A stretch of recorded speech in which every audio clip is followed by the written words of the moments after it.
We're here in Boston today with Dr. Don Berwick at his IHI Institute. Dr. Berwick is a pediatrician by training and for 18 years was the CEO of IHI, which we'll talk about in a moment, and then you were most recently the Director of Medicare. Administrator of the Centers for Medicare and Medicaid Services. Okay, and so let's start out.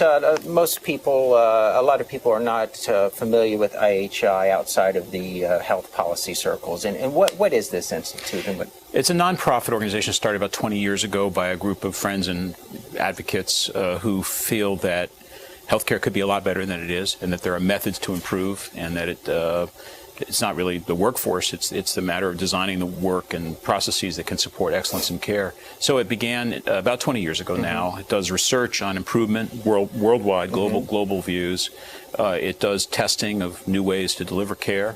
It tries to do very large-scale spread, national, sometimes international campaigns like on patient safety, and it works really hard on workforce development, helping doctors and nurses and managers and everybody really understand the nature of modern approaches to improvement and applying them in real settings. So let's talk about safety. That's a hot topic now because it also reduces costs in addition to obviously improving care for the patient. What would be an example of a program you're doing for safety-oriented? Well, literally hundreds of thousands of people are injured by health care that's supposed to help them. This is done through errors and drop balls.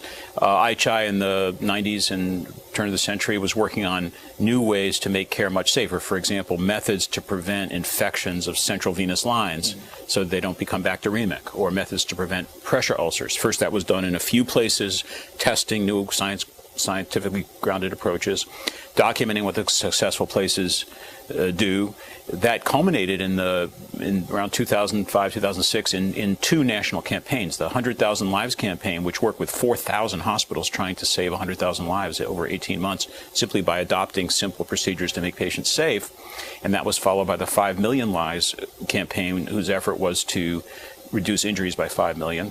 And that was then copied in many countries around the world. So there were projects in England and Sweden and Japan, Brazil, that took off from that work and also did large-scale campaigns. So it's innovation, testing, and spread. And can you give me an example of the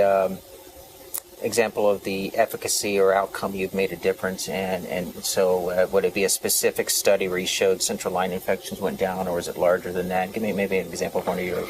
There's so much work on safety as an example that it's hard to attribute results to any particular organization or effort. But what's happened with central line infections is quite dramatic. Since IHI and a few others discovered ways to really eliminate central line infections, first prototyping them in a few places, we now have in the United States, for example, and the Centers for Disease Control reported that between 2002 and 2009, there's been a 53% decrease in central line bacteremias in ICUs all over the U.S. Now, you can't attribute that just to IHI, but IHI is part of